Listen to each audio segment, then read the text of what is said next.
And a seconder, please. Councillor Sherwood and Councillor McIntosh, all in favor? And that is carried. Any disclosures of direct or indirect pecuniary interest? Seeing none, there is a recommendation that a closed meeting of council be held pursuant to Section 239, subsection 2 of the Municipal Act for the purpose of considering the following subject matters: the closed council meeting minutes from the 27th of October and the staff report titled CAO 2025-11 regarding a position plan, procedure, criteria, or instruction to be applied to any negotiations carried on or to be carried on by or on behalf of the municipality or local board, as well as the closed minutes from, that's already on there, the 27th, and the staff report. Can I have a motion to go into closed?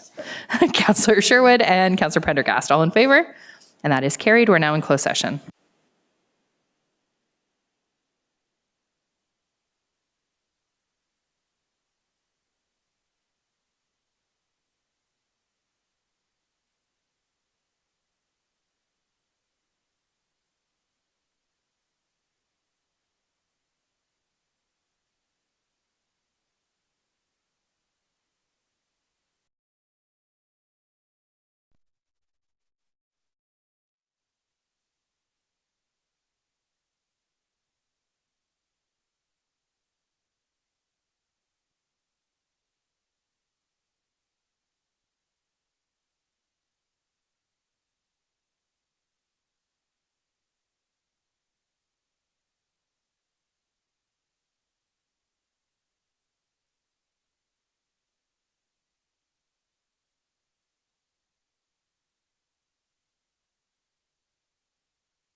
Okay, good evening, everyone. Welcome to the open portion of tonight's meeting. We will begin with the singing of our national anthem, and I'll ask that you rise if you're able.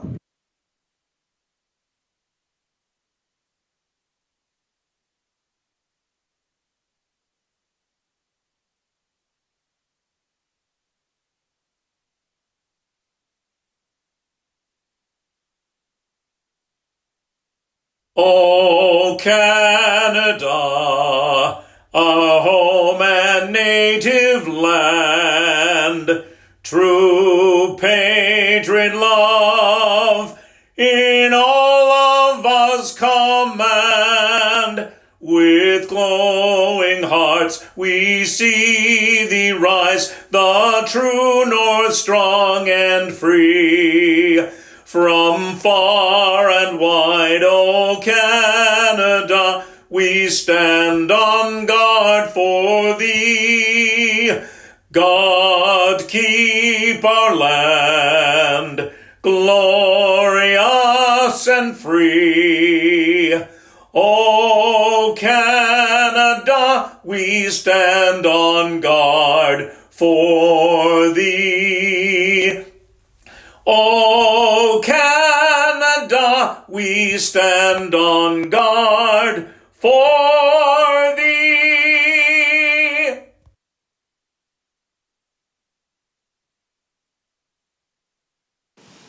We would like to acknowledge the treaty lands and territory of the Williams Treaty Nations and the Mississaugas of the Credit First Nation. We also recognize that Dufferin County is the traditional territory of the Wendat and the Haudenosaunee and is home to many Indigenous people today. Tonight's meeting is being aired on public television and or streamed live and may be taped for later public broadcast or webcast. Your name is part of the public record and will be included in the minutes of the meeting. Any member of the public connecting via telephone is reminded to press *6 to mute and unmute. Please remain muted until the chair requests comments or questions from the public. Ahead of our open session, we did have a closed meeting, and the recommendation coming out of closed is that the council closed meeting minutes from October 27th, 2025 be approved, and that confidential staff report CAO-2025-11 be received, and that council, acting in its capacity as shareholder of the Orangeville Rail Development Corporation, provide approval to the corporation regarding their consideration of a transition of its affairs and implementation of such measures as are necessary to integrate its property and financial interests with the corporation of the town of Orangeville, and that staff proceed as directed. Can I have a mover and a seconder, please? Councillor Andrews and Deputy Mayor, all in favor? And that is carried. We do have the regular council minutes from October 27th and a motion to have those approved. Can I have a mover and a seconder, please? Councillor Stevens and Councillor McIntosh, all in favor? And that is carried. We are now in open forum. Those wishing to speak to council during open forum will be provided with 3 minutes to present their information to council, provided they are either a resident, taxpayer, or service provider of Orangeville and have not spoken to council on this topic within the last 3 months. If anyone is connecting via telephone or electronically, please use the raise hand feature or dial *9 to indicate your intention to speak. Was there anybody online who wished to speak? No, not seeing anybody. And was there anybody in the gallery who wished to speak? Come on up. And we just need your name and address for the record, please. Matthew Smith, 38 McCarthy Street. I want to speak on something that's included in the right-of-way management bylaw, and that's this section on e-scooters. And I feel the town should consider having e-scooters, consider joining the provincial pilot program about them. I feel there's many benefits to the town and to its residents that could be had. For example, not all residents can afford to drive a vehicle, so e-scooters can provide a cheap alternative to that. They're a good supplement to our transit system. Not all areas of our town are serviced by transit. The northwest portion, as we know, is not serviced by transit. Also, the transit doesn't operate on Sundays, so anyone that needs to get around on Sundays doesn't have access to a vehicle. An e-scooter is a good, viable method to get around town.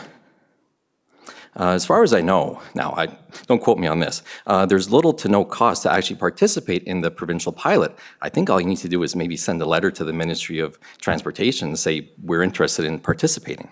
So if there's no cost to the taxpayer, it seems like a good choice. I feel that scooter usage will likely continue to increase in town, especially when the rail trail gets developed in town, and it'll be a great way to get through the middle of town for many residents. And I feel that Orangeville should be embracing alternative methods to single vehicle usage so we can cut down on traffic, because as we've seen in the Transportation Master Plan, vehicle usage is planning to increase in town as population increases. So if we can provide an option to avoid that, I think we should consider it. Thank you. Thank you, Matthew. I do know that Councillor Andrews is potentially bringing something up at a later point in the meeting, so I will leave it at that for now. Thank you. Was there anybody else in the gallery wishing to speak during the open forum portion? Seeing none, we'll move into staff and consultant presentations. I'd like to welcome Jillian Harris, the Director, Utility Advisory and Strategy from Diameter Services regarding the Fleet Management Plan.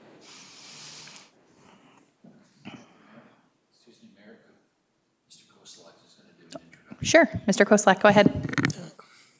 Well, through your worship, just wanted to introduce, this is the first plan that we've done for the fleet management. So in the past, we haven't had a formal fleet management plan.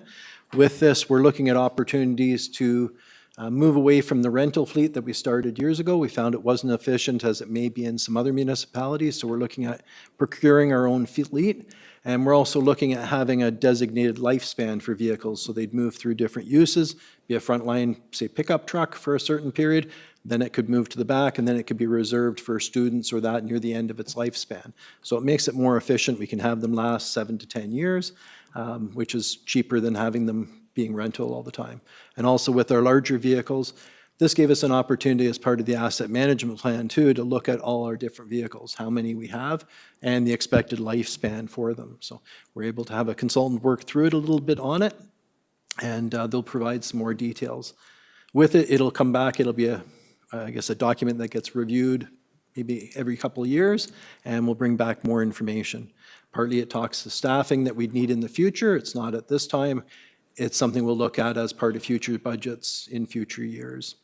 So, and maybe I'll turn it over to our consultant, Gillian Harris, and she can give an overview of the report. Thanks, Ms. Harris. So the floor is yours. We'll just make sure your mic is on.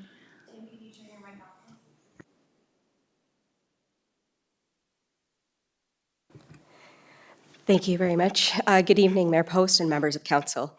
Thank you for having me here this evening to provide a summary of the 2025 Fleet Management Plan. I want to take a moment to express my appreciation for the council and staff's initiative for developing a detailed plan to manage this critical asset, which impacts nearly all town departments. I'm here as a consultant who supported the plan, but town staff will lead the implementation and ongoing reporting if endorsed. Before I do begin, I would also like to thank the staff that I did work, Ryan Adesco, Rebecca Medeiros, and Mike Foster, for their support. You are definitely fortunate to have staff who care deeply and possess the knowledge and skill set required. This will be a quick presentation that I'll go through a number of topics. I'll go through very quickly so that we can get to questions, but it's just a high-level overview of the report.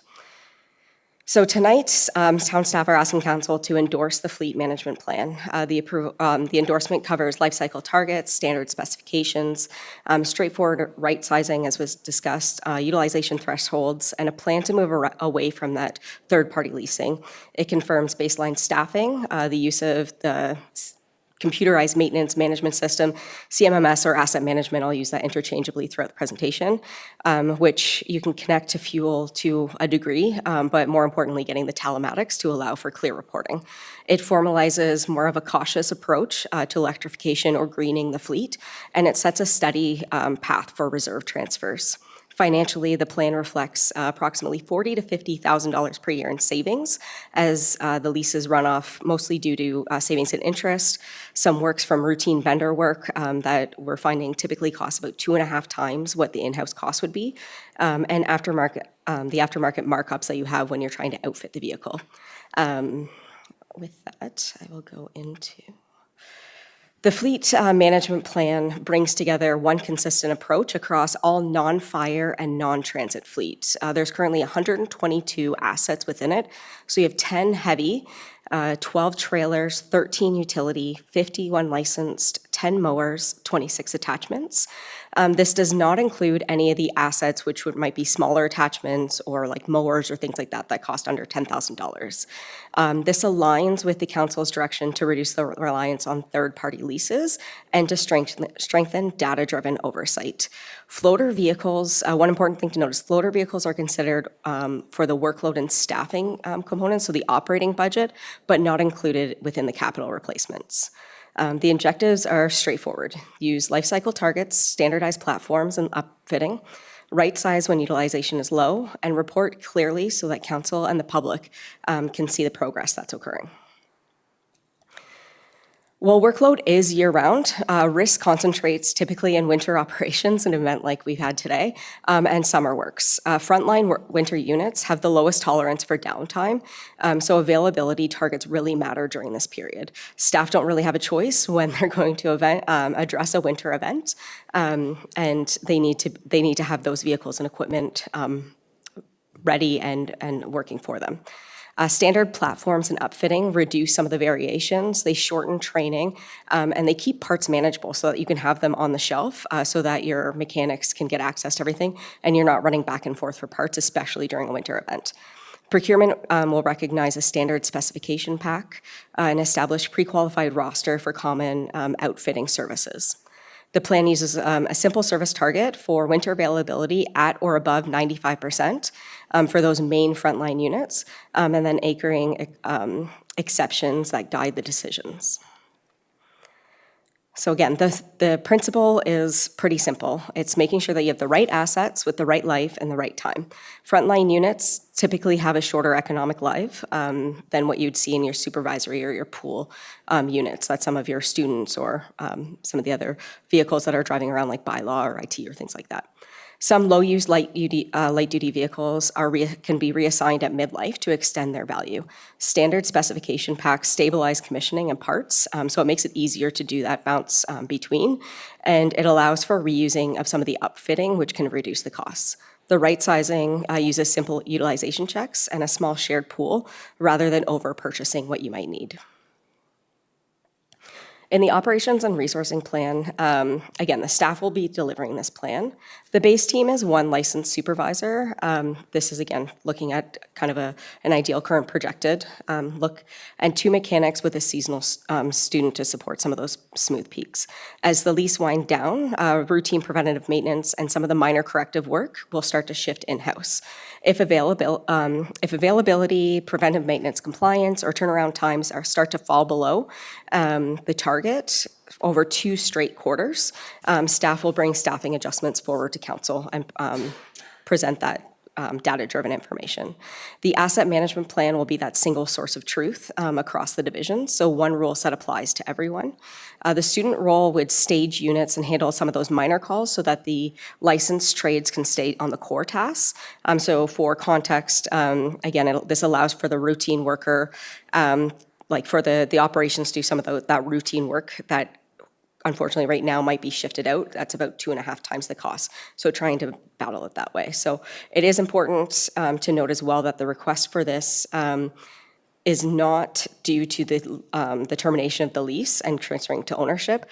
At this time, the current resourcing is light, and this ensures that effective preventative maintenance, repairs, and administration work can happen. Looking at, one of the things that was part of the plan was looking at electrification or greening. This is a difficult process to do. It's not just a light switch and go forward. There's a number of work that needs to come into place first. So the approach is to take a cautious operation-led look at this. So staff will select pilots where it's appropriate, looking at duty cycles, making sense. There is some readiness work that would have to come into play. So this involves making sure that you have the charging capabilities for your fleet in place. Power capacities are available at the location, and that safety training, PPE, and the different tools and diagnostic equipment that would be needed for that fleet is available on hand. There is some of the work that's already planned and forecasted within the budget. So 7 chargers are included in the 2026 budget. 6 of them would be at the fleet shop, and 1 would be at the water pollution control plant. Selection of kind of the route that would be going would consider what route, the payload and towing needs, kind of what idle time looks like, and then really a major driver within Canada that we see are the cold weather performance impacts. So the pilots right now are best suited to pool cars or light trucks and SUVs, where you can do the reliable overnight charging. So they're for staff that typically aren't going to come in for emergencies or be driving overnight. At this time, and probably for the foreseeable future, electrification is not recommended for the 3/4 ton or 1 ton frontline plow or those specialty units. Those vehicles typically need to be ready on an emergency and always can't rely on having a set charging period. There's also the technology isn't quite at the point for the payload that would be on those vehicles to support operations with the batteries. An important part when they're going through the pilot would be to track the total cost of ownership and considering grants, maintenance, downtime, and then the resale impact that you would have. So as the staff are leading the pilots, they would report the results and return to council before any wider rollout beyond that. The financial improvements come from aligning replacement timing to life cycle targets and performance routine and shifting that maintenance in-house where it is efficient. This reduces the exposure to higher routine vendor labor pricing that's going outside. We do recommend increasing the combined transfers to the fleet and winter reserves from about $810,000 in 2027 to roughly $949,000 in 2035. This reduces the reliance on the general capital and keeps the reserve balances positive by the end of the plan. Over the 10-year horizon, this supports a stable service level with predictable cost profiles and allows transparency to council and public. The implementation plan is sequenced to show progress early while maintaining the winter readiness and kind of that summer uptick that you might see. So before the asset management plan goes live, staff will be running with an interim work order register so that they can transfer this history appropriately. Privacy will be role-based. Drivers' names will not appear in any of the council reporting. They would recommend that the staff configure the asset management plan to link fuel where possible. It's not always possible with some of the software that is available within the fuel, but then you can bring in the telematics information. So that'll give you information like runtime, kind of the mileage that you're putting on, some of the other wear and tear. You can get some of the other maintenance aspects that go into it and be able to look at it from an evaluation standpoint and kind of see when the cost of ownership is starting to kind of cross that useful lifetime. Reporting to council along these lines should be concise, ensure that privacy is in place. For the 1-year targets, I do want to make a note. There is a little bit of flip. So for year 1, it should be that winter and the data available should be greater than 95%. And then the front line availability for the other vehicles should be at that greater than 90%. So sorry about that. That should be flipped. And we should be the staff should be looking at outsourcing less than 25% of the work. By the end of year 2, everything should be at that 95% target, and you should start seeing that reduction in outsourced maintenance. Before I go to questions, I do want to restate the recommendation. So we are asking for council to endorse the 2025 fleet management plan. It does set up the rules for life cycles and standard specifications, right-sizing the fleet, shifting from leases to ownership, confirming kind of what that base staffing is, some of the data systems that will need to be in place, and it's setting a cautious approach for electrification and a steady path for reserves. Staff will implement these items going forward and ensure that they're bringing forward budgets and KPIs through to council on an annual basis. So with that, thank you for your time and the direction you've provided to date. Again, if council endorses the plan, staff will move forward with implementing, and happy to answer any questions that may come. Thank you, Ms. Harris. Before I go to questions, I'm just going to get the motion in the report on the floor that report INS 2025-44 Fleet Management Plan be received, and that the Fleet Management Plan is attached to report INS 2025-44 be endorsed for use to guide future considerations. Can I have a mover and a seconder, please? Councillor Andrews and Councillor Prendergast. We will go first to Councillor Andrews.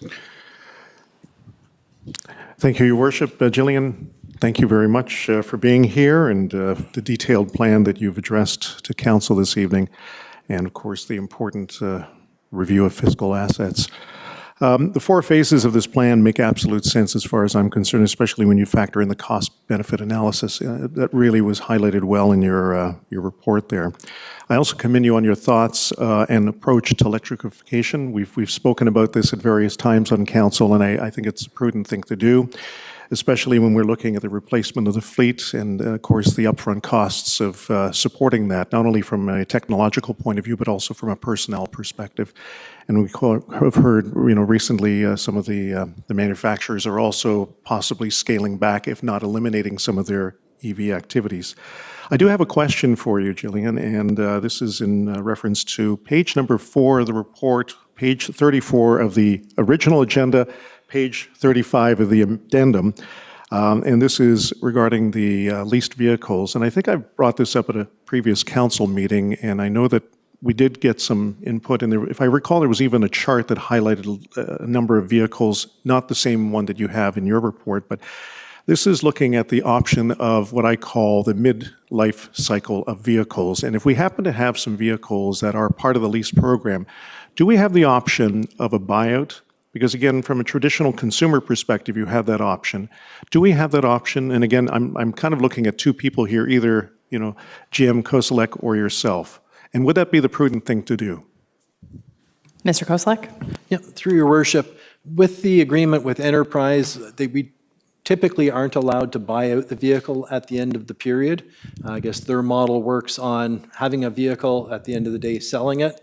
It sounds like we'd be able to possibly buy a couple of the vehicles, so we'll look at that opportunity and discuss in more detail with them. But holistically, we wouldn't be able to buy all the vehicles back at the end of the term. But we will try and look at a few strategic vehicles which are in good shape and we can keep for a longer period of time. Yeah, I was not in any way implying that we should be looking at the entire fleet, but there may be a few that are that life cycle where they have not accumulated a lot of kilometers, and again, from the point of view of keeping costs down whenever we can, that may be an option for us to consider. That's all I have. Thank you. Thank you, Councillor Andrews. Deputy Mayor Taylor. Thank you very much, Your Worship. Not a question, just basically a comment, and probably going to be a common theme as we go into the fire hall for me as well. This is a 360 report for me. We started on a different avenue, then we went to a different place, and now we seem to be back to where we started. The report is really well written. Your presentation was great, and I guess my message is to council, I'll be supporting this. I think this is exactly the way to go, and appreciate the commentary and the work that staff has done, but this feels like we've arrived at the place that we should have been a few years back. So I just wanted to share my thoughts before we vote. Thanks, Deputy Mayor. Councillor Prendergast. Thank you, Mayor, through you. I just wanted to recognize that in the town's previous corporate climate reports, the single largest source of operational GHG emissions was from our fleet. So by modernizing how we manage, maintain, and renew the fleet, it really is taking a practical approach that balances our service needs, climate responsibilities, and fiscal responsibilities. So I just wanted to say that it really positions us well for the future, and it's a very responsible step. So thank you to this town staff for doing that. Thank you, Councillor Prendergast. Councillor Sherwood. Yes, through you, Your Worship. Thank you. I was just wanting to get clarification as to why we didn't include non-emergency fire vehicles in the fleets.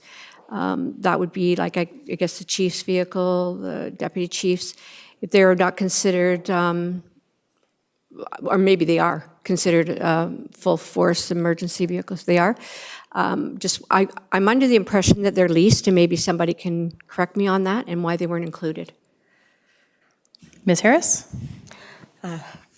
Through your worship, I just looked back and got clarification. They are not leased at this time, and they are considered emergency vehicles. So it's common in municipalities, even the one that I was in prior to consulting, we also had them separate. So just to clarify, I'm under the impression that the chief and deputy chief are not emergency vehicles, but they are considered emergency vehicles, correct then? That's why they're not included in our fleet in this? Through you, Your Worship, they would be considered emergency vehicles. They would still attend events in those vehicles. Okay, thank you. Okay, thank you. No further questions from council. So we have the mover and the seconder for the motion on the floor. All in favor?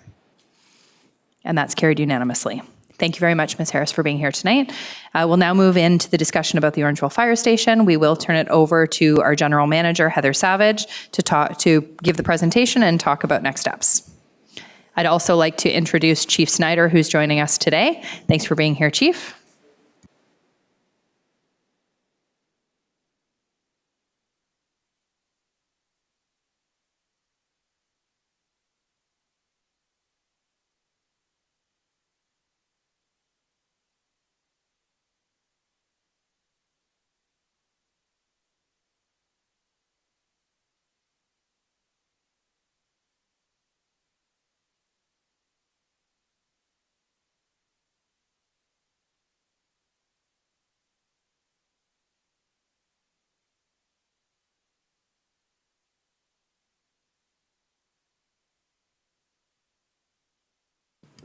Thank you. Good evening, Mayor, Deputy Mayor, Council. Orangeville Fire Station was initiated in 2021. We are now in 2025. This is one of the biggest decisions we're going to make along the process, this very long process. We're going to take you on a quick journey through the presentation deck, and of course, we'll reserve the questions for afterwards.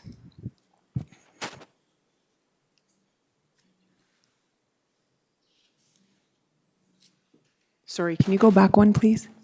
Thank you.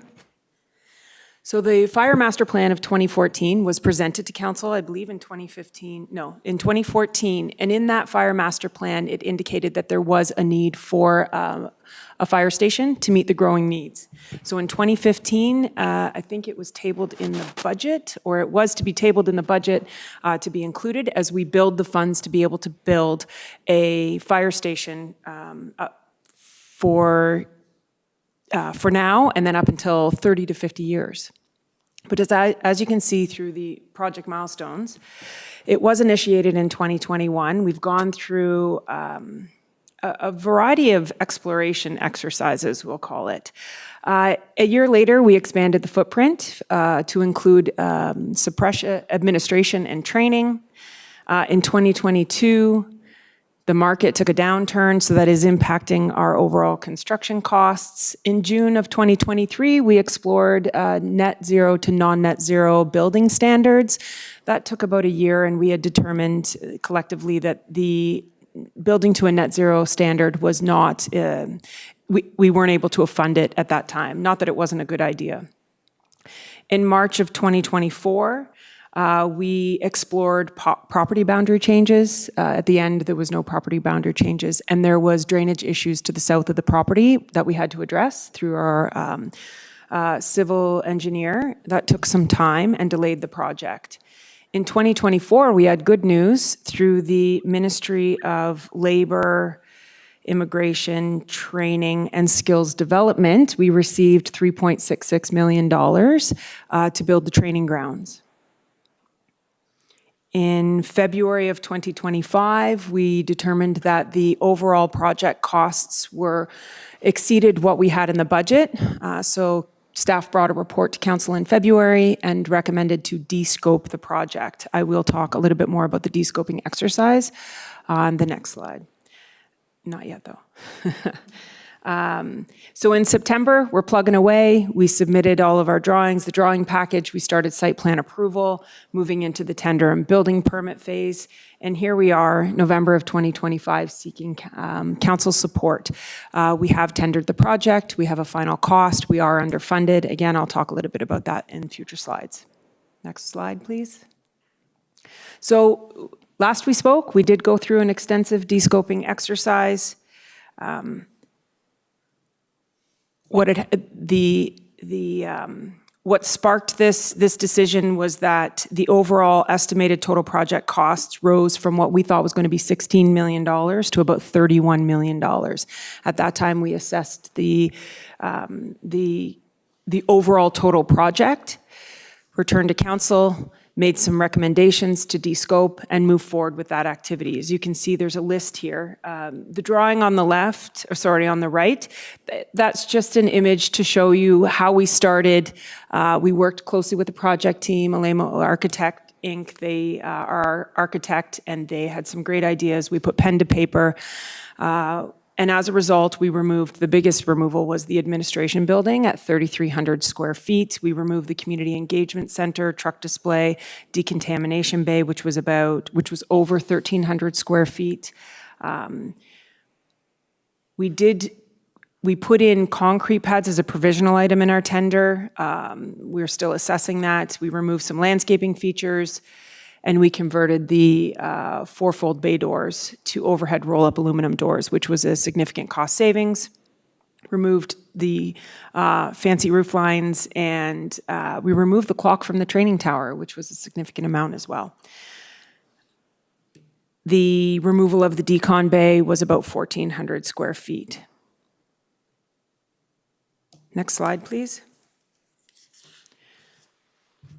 So once we decreased the project as much as possible, or at least what we felt we could do, we researched many opportunities, and we think that we were able to include them in the updated drawings. Then we started the procurement process.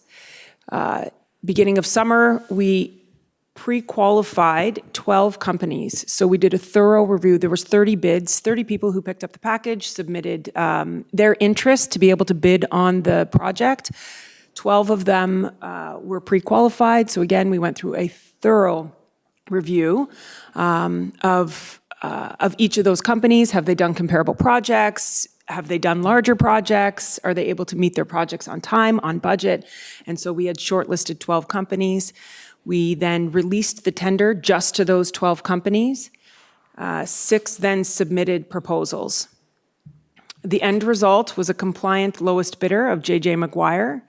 They themselves have over $175 million value in projects. They've done 37 publicly funded projects, nonprofit projects, including fire stations, the TTC, Pearson International Airport, secondary and post-secondary schools, and hospitals and hospice.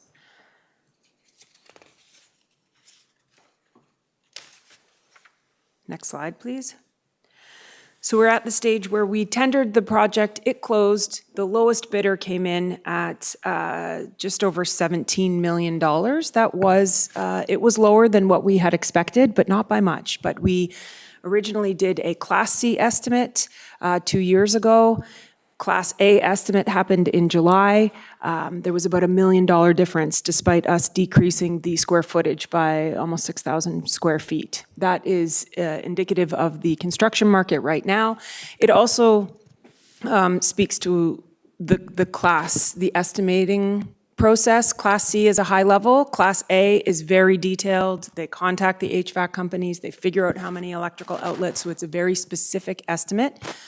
But that estimate, overall project cost, came in quite higher than we were expecting. That's not what you see here. We chose not to return to council at that point because what the Class A estimate was not showing was the trend in the construction market.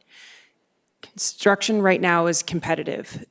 Companies are looking for jobs to be able to employ their employers for the next 2 years, and this is an excellent project that somebody may want. So we knew that because it was a competitive market, that lowest bid would come in lower than the Class A estimate, and we were right in our thinking. So what you see here is the total, this is not total project cost, this is total project cost. The first column is the 3 different budget lines that all support this project: the fire station, FF&E, fire station furniture and equipment, and project management budget. The second column, spent to date. This would include things like when we purchased the land costs, design, site surveying, architectural fees. The third column is the subtotal represents the amount of funding that has been approved. And then the last two columns identify the required budget and then the amendment that would need to happen to the current budget. So the important last line here is that in our budget right now, we have just over $25 million that's earmarked, that is approved in our capital funding program. We need a total of $26.5 million, which means that the project is underfunded by $745,662.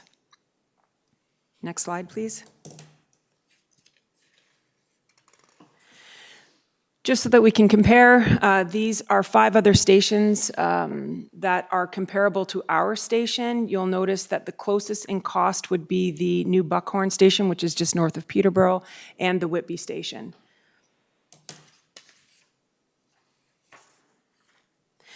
Whitby station is smaller in size, but is the same cost, and the new Buckhorn station is similar in size, but it is less cost. But neither of them have training grounds, and they have less bays.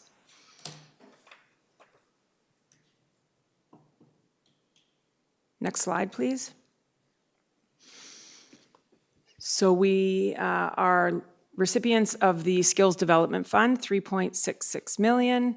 That means that when we were going through the descoping exercise, we did not touch any of the grounds. We actually increased the size of the outdoor training ground to accommodate more, what do you call them? Props, that's it, like a stage.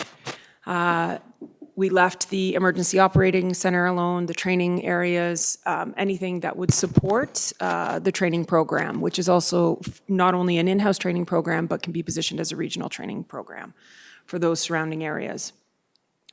This slide indicates what it includes. I think that the most significant piece is the 8-story training tower. It also serves as a dual purpose.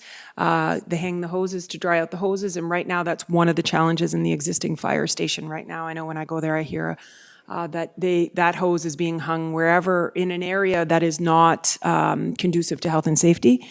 And so they think their Band-Aid solutions are happening over there right now for that.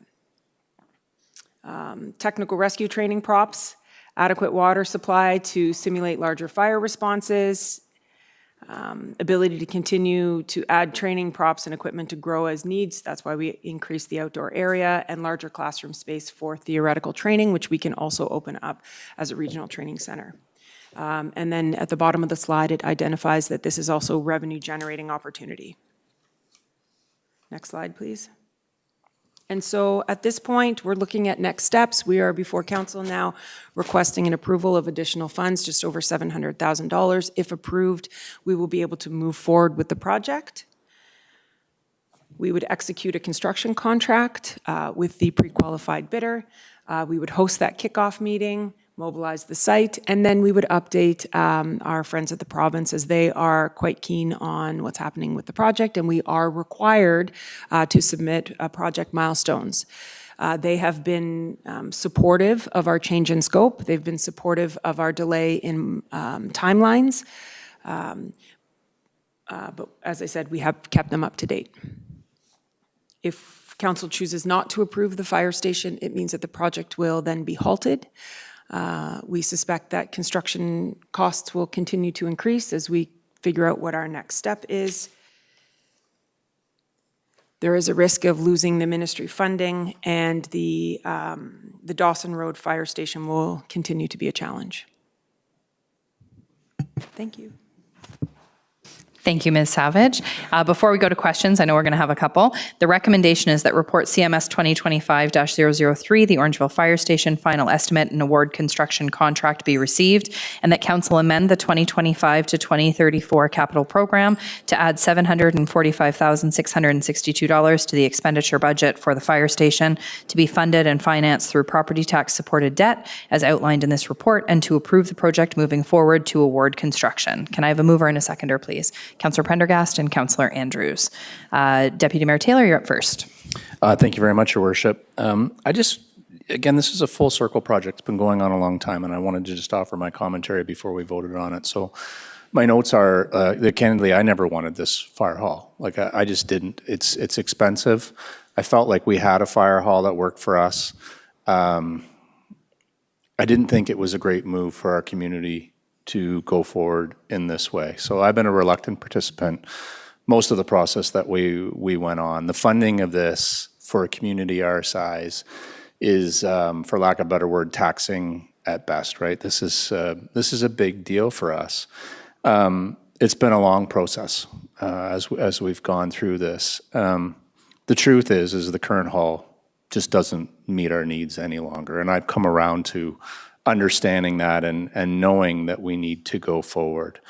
So as you think about, many staff have touched this. We've had a bunch of different leads for the fire hall. There's been a few different folks who've led from a town perspective on this. And I just think it's important, like this is one of the biggest projects that we'll do as a council. So I always think about, like, what's my role as I sit here as part of this group? And it really is finance versus need. And if it's finance, I don't like it. I don't like the fact, we all know that we're burdened in town with it's expensive, right? Our town's expensive at times. But the truth is we have a need. And I think the money is something that council will be criticized for. You know, what were we thinking? But the truth is, what if something happens? And what if we were set up in a situation where we weren't ready for something big that occurred? And that would be the biggest shame, right? So to me, we need to do this. Either way, as an elected official, this is somewhat of a lose-lose go forward, right? So you're criticized for the money, but then you'll be criticized on the other side if you don't do the public safety. So I choose public safety. I just share right now. I think it's the right thing. My fear is, candidly, we can't be over budget on this. My understanding through conversations and questions that I've already asked is that contingencies are in here, and I'm comfortable that we won't be. I think a lot of thoughtfulness has gone into this project, and under your leadership, Ms. Savage, I feel very confident with where we are. And I guess I just want to publicly say, although I have been a reluctant participant, and we have been through many, versions of this, you in particular have done a tremendous job. And I just want to acknowledge that for the town and for the staff, and your leadership has been tremendous on this, and you give me great confidence when you're involved in a project. And I think we've all learned a lot about how to spend our money and the questions to ask and what's important. And this project shows that we're doing the right things. So I just wanted to thank you for that. And in the end, I look forward to seeing what this building is going to look like and having a building that all of Orangeville can be proud of, and can't wait for it to open. And I think if we're going to sit here and approve such a big thing, you need to say where you stand. So I support your work, and I thank you very much for everything you've done. Thank you, Deputy Mayor. Can you shut off your mic first? Councillor Andrews. Thank you, through you, Your Worship, Deputy Mayor Taylor. Very well spoken. Thank you for your thoughts. And I think that the transparency to our community is very important on how we feel about this. We have gone through certainly a journey. And I like how you prefaced your opening. This is one of the biggest decisions this council has to make. And I know that we've, for those of us in the previous term, made some big decisions too, but this truly is a very important and vital decision for our community. I have 3 points, and I'll be very quick. J.J. McGuire, very familiar with their work, and I think that we have a great general contractor who's going to move this project through not only their dossier of fire stations, but of course my connection from a post-secondary side. Number 2, revenue generation. I know that Chief Snyder and I, we've spoken, and I think that you are spot on with that. The opportunity, not only the connection to post-secondary, but also what I call ancillary options as well to, find options for revenue generation. And number 3, I think, is the one that, has been highlighted by Deputy Mayor. This is really a matter of public safety. We are at a point where we have outgrown the existing facility. We want to make sure that our firefighters, those that are part of the firefighting team, can do their job properly. This is going to give them, and also not only our residents, but the peripheral municipalities that are part of the service that is being provided, are going to benefit from this. And so I thank not only Ms. Savage for her leadership, but also Chief Snyder for your leadership and support throughout all of this. Thank you. Thank you, Councillor Andrews. Councillor Sherwood. Yes, Your Worship, thank you. Through you, Your Worship, to Ms. Savage and Chief Snyder, thank you very much for the presentation. I think we're making this decision 10 years too late, but here we are. I am in full support of the new fire station. I have no qualms with that. I'm a little concerned. I know we directed you to go back and descale, and I'm a little concerned about the administration being removed. My thoughts are, if I went by, I'm doing the mathematics, the proposed administration was 3,300 square feet at almost $900 a square foot. That's like a $2.9 million difference, correct? What I worry about is we've pulled out administration and hopefully we've saved $2.9 million, but then we keep administration at Dawson Road. We know the conditions of that building, and we know then there's going to be an ask for perhaps elevators and internal renovations. If they get up to about that much money that you're going to ask to make Dawson Road, in a good condition for moving all the administration there, we would have been better to just leave it and have them move in in the new section. So I guess my question is, are you going to be coming back to us and asking for a significant amount of money to renovate Dawson Road to accommodate the administration staff? Ms. Savage? Thank you, Mayor Post. To you, Councillor Sherwood. There will be minor renovations required at Dawson Creek. The prevention team will move from the Diane Drive location over to Dawson. So to be able to accommodate those 3 staff members, we would be doing minor renovations. So we wouldn't be asking for significant funding. We would need to make an accessible space on the ground floor for the public to come in to speak with both prevention and training.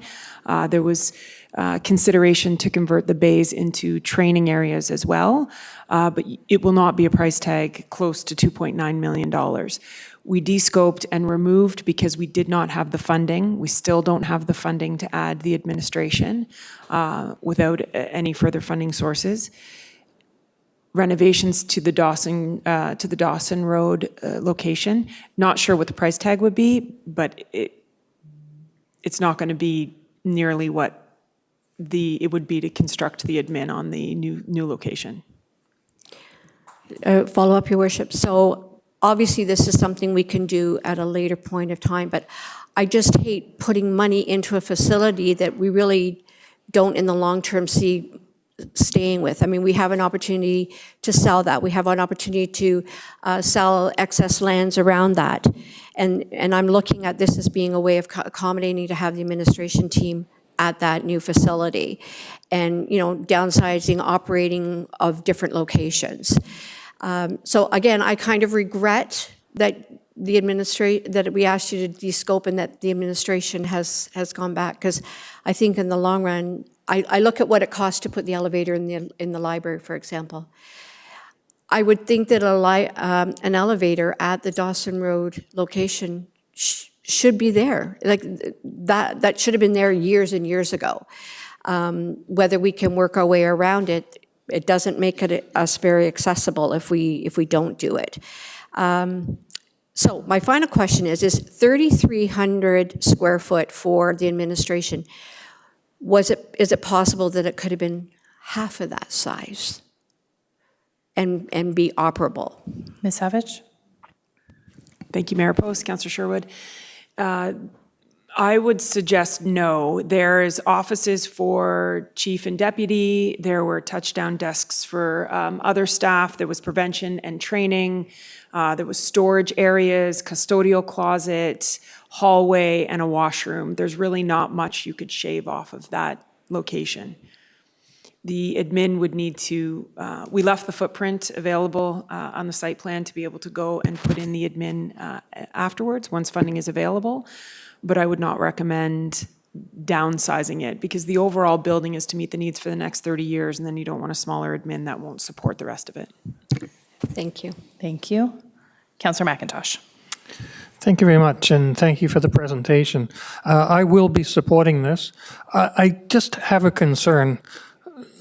being fairly old, I remember when they built the Tony Rose, and a lot of corners were cut just for exactly the same reasons. The budget went overboard, so everyone started cutting. And I know from a fire standpoint, we were adding stuff for the next 20 years that were needed. No separation in the change rooms, things like this. I just don't want to see that happen here. It scares me when I hear about talk of us selling a bit of land or not having a decom place. Does that mean we're not going to be contaminated anymore? Are we going to use the other building? I'm sure it's all worked out with you guys, and that's fine. I trust you to do that. I just don't like cutting corners if we don't have to. Thank you. Ms. Savage? Thank you, Mayor Post. Councillor McIntosh, that's a good point about the decontamination amenities at the new site. We have removed the decontamination bay to be able to address the contamination on the fire trucks, but we have kept in there the decontamination gear washing area, and for the firefighters to be able to come into, that's their first line of defense, and then they move into the facility after they've decontaminated. Thank you. Councillor Stevens. Thank you, Your Worship. I again thank you both for your presentation. Very well done. Thank you for answering my questions earlier today. I appreciate it. I know you've put a lot of effort and time into this. I had the same questions that my Councillor Sherwood had. I feel the administration should be in the new building, but I will follow suit and I will accept your words and why we're not doing that right now. And I know Chief Snyder and I had a quick chat before our meeting tonight, and I look forward to seeing this new project move forward. Thank you. Thank you, Councillor Stevens. There's no other comments from council. I just wanted to really iterate some of the comments that council has made. I think we've been a long time getting here. I'm glad that we're finally here. I'm happy to approve this tonight and get shovels in the ground as soon as possible. So with that, we do have a mover and a seconder on the floor. Can I call the vote, please? All in favor? And that is carried unanimously. Thank you very much, Ms. Savage. We'll now move into the consent agenda. The following items have been compiled under the consent agenda to facilitate a single vote for council consideration. Council may remove any item from the consent agenda for individual consideration. Councillor Andrews, I know, would like to remove the right-of-way traffic management bylaw. Did you have another one as well, Councillor Andrews? Yes, I do. Thank you. Very quickly, and this is on the addendum of the agenda. So this would be now 13.1.3, the 2025 third quarter capital plan in progress. Thank you, Councillor Andrews. Was there anything from anybody else that they would like to remove? Seeing none. So the recommendation is that all consent agenda items for the current council meeting listed under 13.1 staff reports, 13.2 correspondence, and 13.3 committee board minutes be received or approved as presented, with the exception of the items removed for individual consideration, which again are 13.1.3 and 13.1.6. Can I have a mover and a seconder, please? Councillor Stevens, Councillor McIntosh, all in favor? And that is carried. So we will go into 13.1.3, which is the 2025 third quarter capital progress report. The recommendation is that report CPS 2025-41, the third quarter capital progress report, be received, and that council amend the 2025 capital budget for project 21001.4404, which is the plow single axle replacement, to reduce funding from sale of vehicle by $30,000 and increase funding from the winter control fleet and equipment reserve by $30,000. Can I have a mover and a seconder to get this one on the floor, please? Councillor Andrews, seconded by Councillor Sherwood. And Councillor Andrews, if you can request, there we go. And I will turn it over to you. Yeah, thank you very much. And very quickly, I wanted to just take a moment to thank our General Manager of Corporate Services, Menicello, for responding to some of the questions I had pertaining to this. And I guess for the general public, if you are looking at this particular slide, and for Council's consideration too as well, the EDI committee that existed, through Council's support, we had an $80,000 allocation to assist with a variety of activities, which at one point was the consideration of a consultant, and it was decided to actually focus on our community needs through community conversations. As a result, we've had some investments in our community, and actually, as I was reminded by our general manager, much more significant investments, which I'm proud to say are collaborated through the library. But I'm wondering, just for the sake of a 30-second summary, And for council's consideration in our general public, could you maybe just provide a kind of an insight? At this point, there's about almost $69,000 that is available in the 2025 budget. I guess the thought is to carry this over, potentially into the 2026 budget, but also the opportunity to support other organizations and activities moving forward. But just for the sake of our knowledge, I'm wondering if you might be able to just share some of the points that you shared with me today. Ms. Minikila? Thank you, Councillor Andrews. Through you, Mayor Post.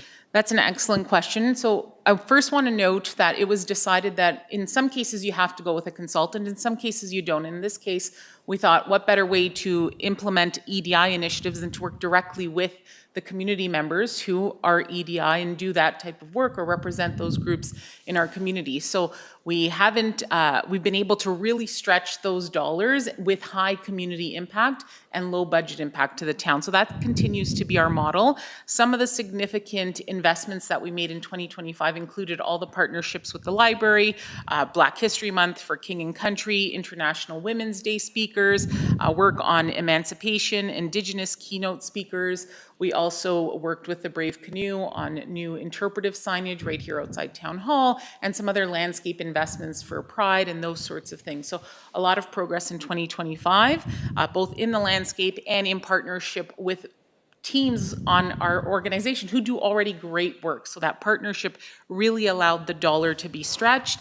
And we also looked to our regional partners to co-spend money with us and cost share in some areas where possible.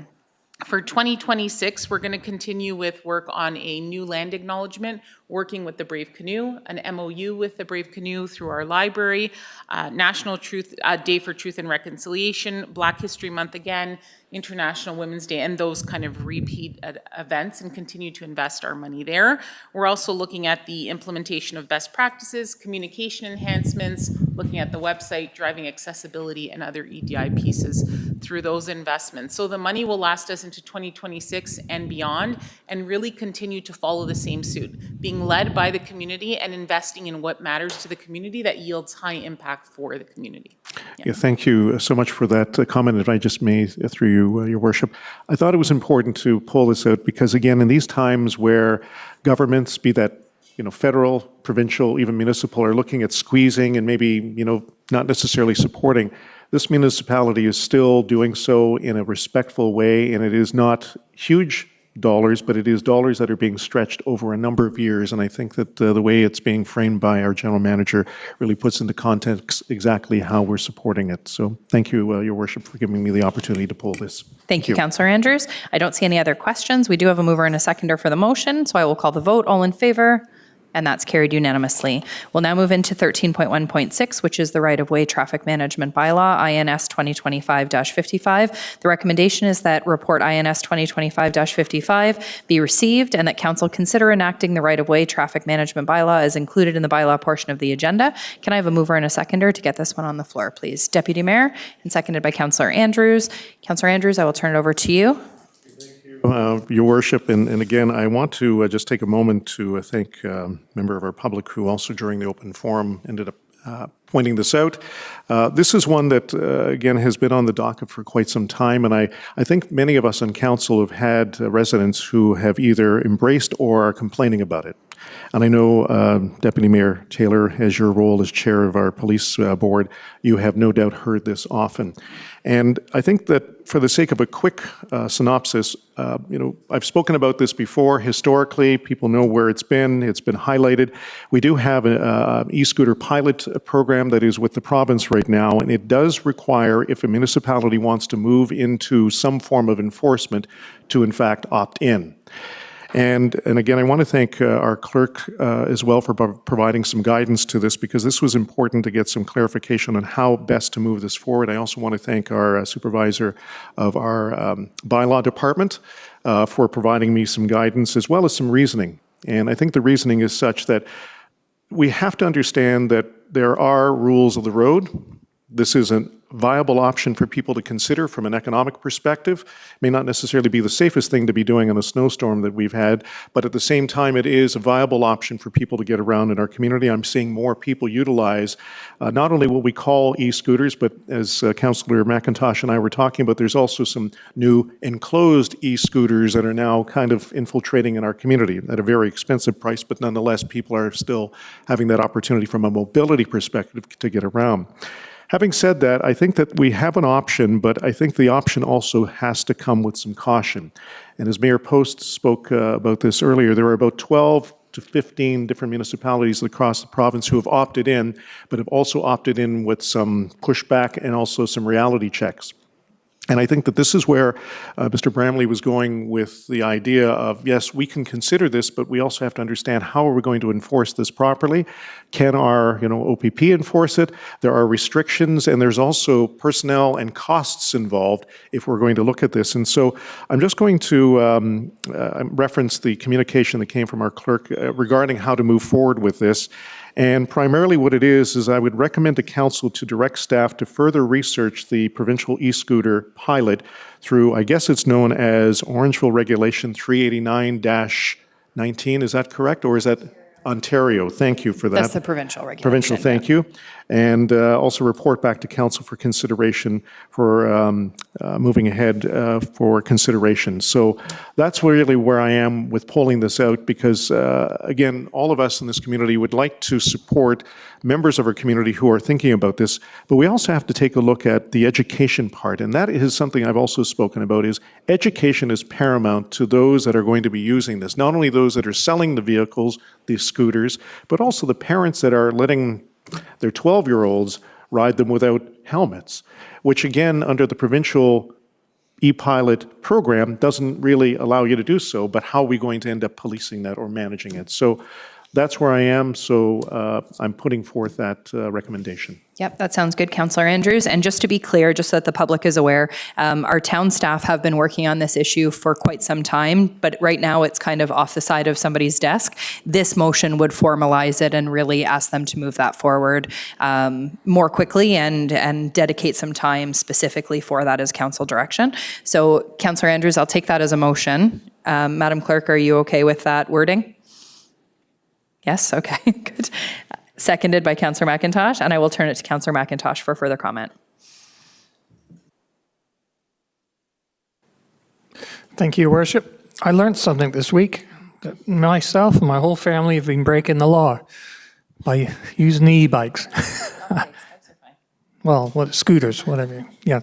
I agree with the motion that Councillor Andrews has put forward.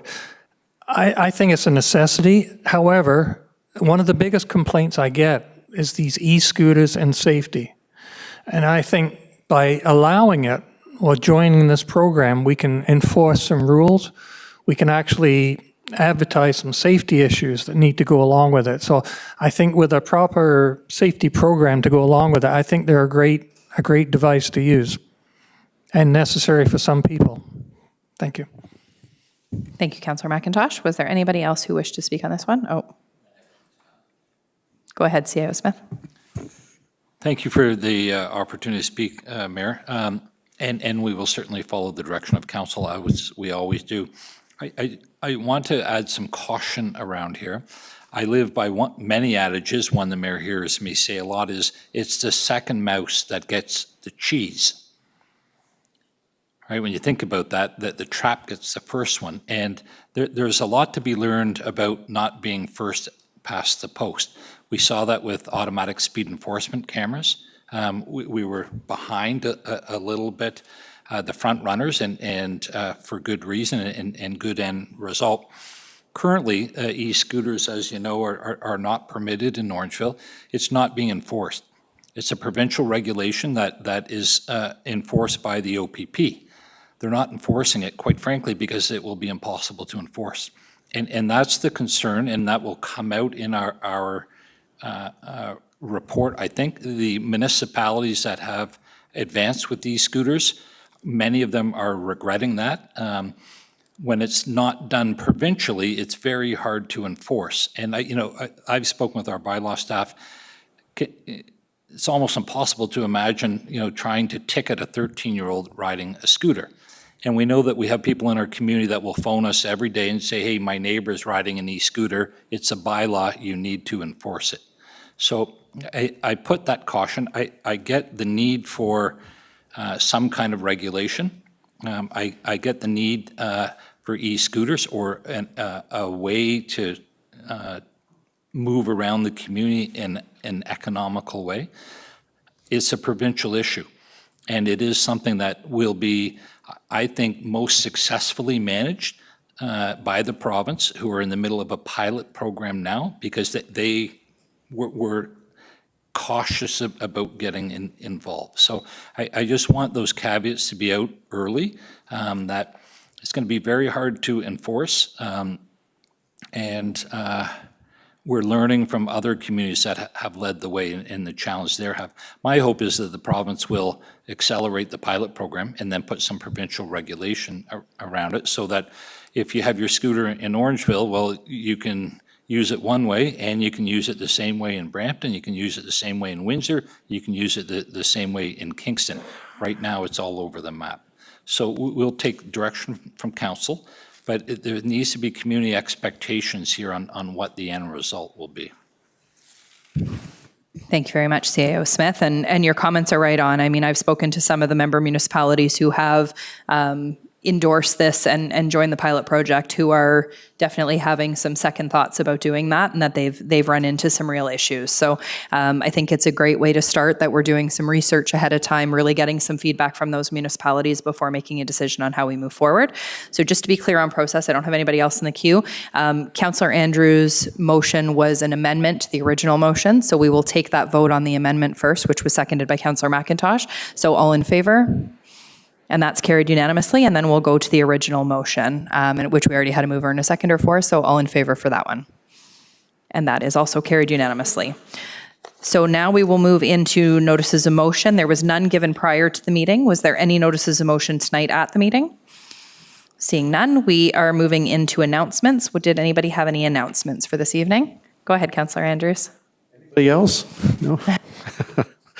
I just wanted to take a moment to thank our economic development staff for a phenomenal business at breakfast event that was held last Wednesday, I should say, November 5th. Good crowd, over 160 people attended, not only to listen to TD economist Leslie Preston, but also our mayor. I want to thank you, Mayor Post, for your eloquence and also your insight to the economic situations that we find ourselves in our community and our economy, which is looking pretty positive. And also the new business showcase too as well. We have 6 entrepreneurs that have launched their businesses most recently, and it was really, really cool to talk to them. This Friday, November 14th, the Orangeville Public Library, we will be hosting Staff, Friends, and Volunteer Appreciation Night from 7 till 9. Councillor Pendergrass and myself will be there. We also get an opportunity to see and be, introduced to our new library CAO. Ms. Laura Warner. So that is just insight to some of the things that are happening. Thank you. Thank you, Councillor Andrews. Was there anybody else that had anything to add? Deputy Mayor? Just 2 things, if I could. Both are related to the community club that I'm involved in.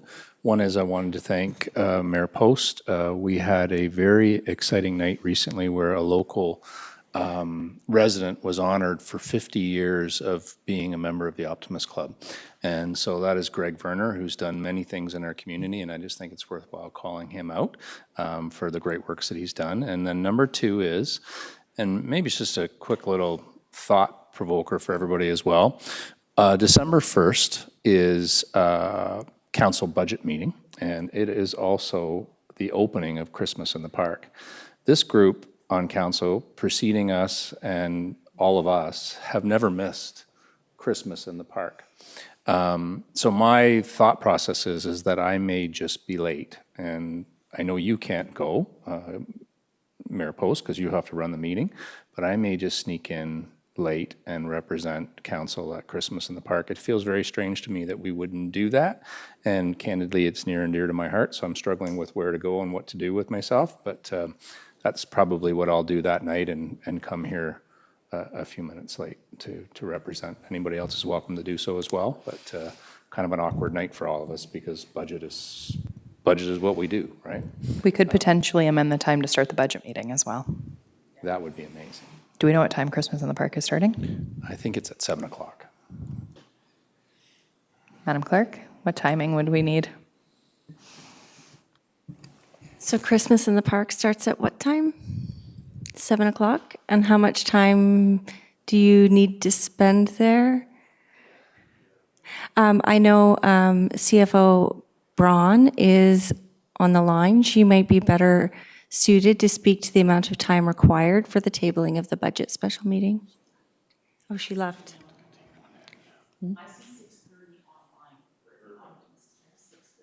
So we could amend the time to start the budget by 30 minutes and do a 7:30 start?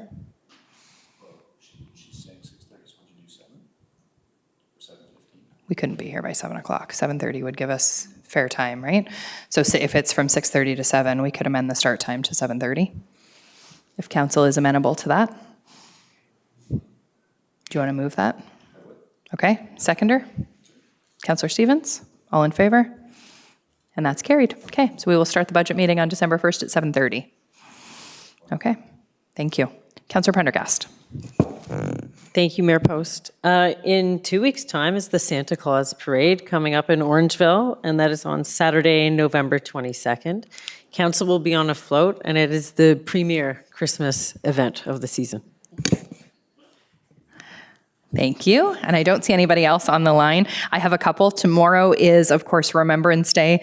We do hold our annual service in Alexandra Park out behind Town Hall. The service typically starts just ahead of 11 o'clock. So members of council, along with members of the Legion, some of our local veterans and our cadets will be marching from the Legion over to Alexandra Park starting at about 10:30. And then the service will commence shortly thereafter. So we hope to see everybody there tomorrow.